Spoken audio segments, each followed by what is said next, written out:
Hi guys, welcome back to another episode of my Hornby hobby. So we have the Princess Elizabeth on the maintenance platform, and she's not gone wrong. I just wanted to basically show you what I had to do to get this thing running, just in case you end up getting triang locomotives, and you're a bit skeptical of what's going wrong. So we can get into it. So you don't really need to take the wheels off, like with the Hornby locos. There is a slotted screw in the funnel. So that needs to be taken out. And it is quite a long threaded screw.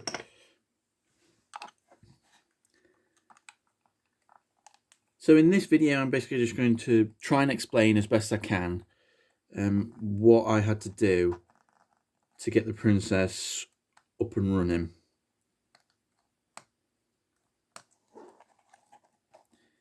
So just unscrew that, there we go, and then take the body off. Right, so here we have the chassis. Just try and get into the best place. So this is the motor assembly up here.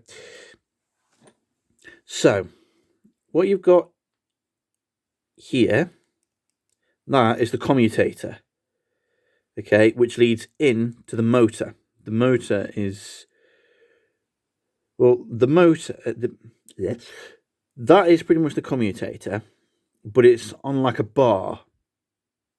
And that bar will go through, I mean, if you look on the, that bar will go through and to this skew motor, which then touches the worm wheel on the bottom, which makes it spin. So if you were to spin the commutator, you can see that the wheels are moving, because that the power basically goes to I'm rubbish at this. There are pickups touching the wheels. Okay, you can see one there and one there. You only really need one on one side. So that touches the track. The pickups pick up the power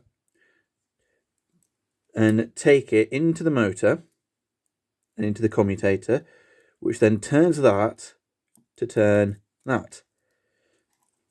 It's actually very simple once you get your head around it.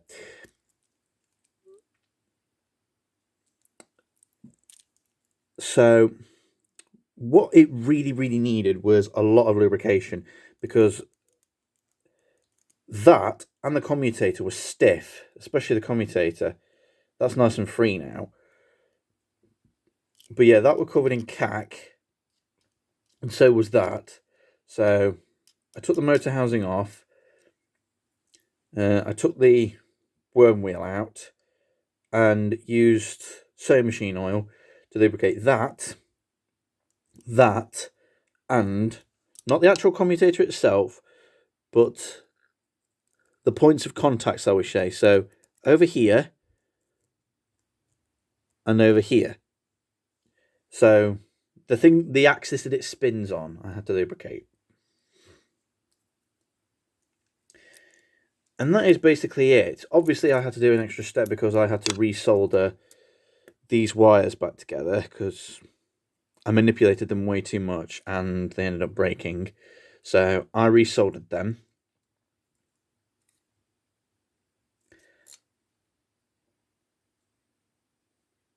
So that's basically all a triang locomotive really needs. If it makes like a really nasally, high-pitched or when it's running, then it's dry and needs lubrication badly. So lubricate the hell out of it, give it a really good run, either on the track or on a rolling road. Especially clean the wheels as well, because the wheels were like I said, caked in cack. So you can actually see there's actually a shine to those middle wheels. Just Q-tip dipped in brake and clutch fluid, and then just rub it. And if you take the motor housing out, then these wheels spin freely. Just make sure you don't do anything to dislodge those wires. So yeah, it was a fairly simple process, and it's even simpler if you don't shred those wires. And if you really read the instructions, you can see just how to do it. And then obviously for putting it back together, there are 2 lugs on the back. You can probably see them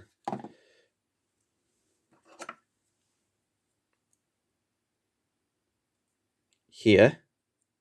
2 little lugs. You want to put them into the back of the loco, and you should really make sure that those motor wires are out of the way first. Press those to the back, and then bring the front end down like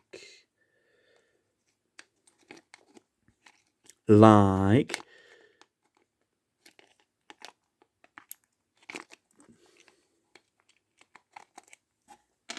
take that screw out.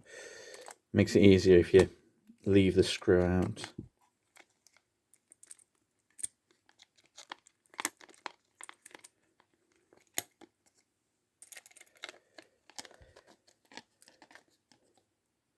Now, if you were to take the wheels off, like the front or the back ones, then it does actually make it easier to put it back together. The reason why a lot of locos you have to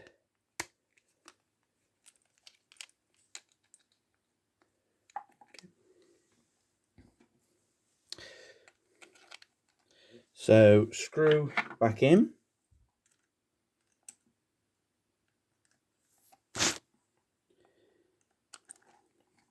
Hold the body down firmly and give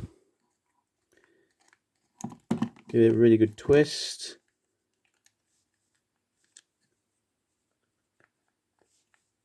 Keep going until the screw is nice and tight. If it doesn't get tight, then the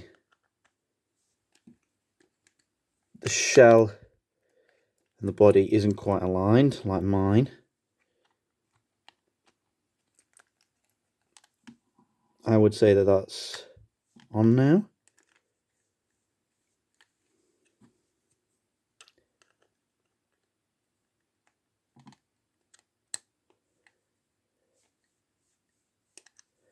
Just try to make sure that the driver fits into the slot and doesn't try and escape on you.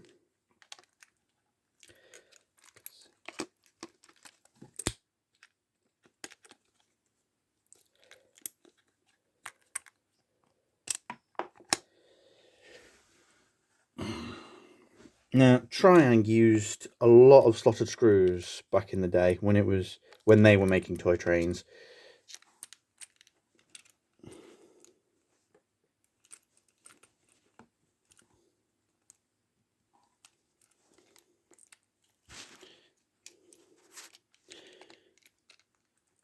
And obviously then Hornby went bust, Triang bought them out, and since then every Hornby set that's ever been bought has actually been Triang, but because the name Hornby is a much more household name, okay,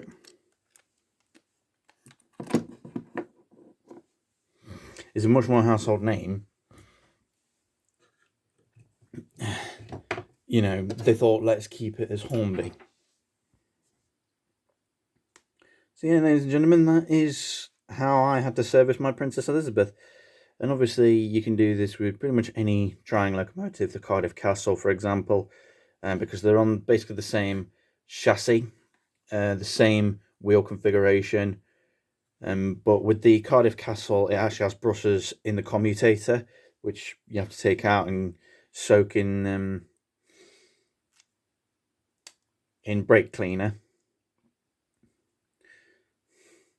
But it's relatively simple once you get your head around it, and if you just read the instructions you'll be fine. So lubrication is key, guys, to the servicing and maintenance of your locomotives.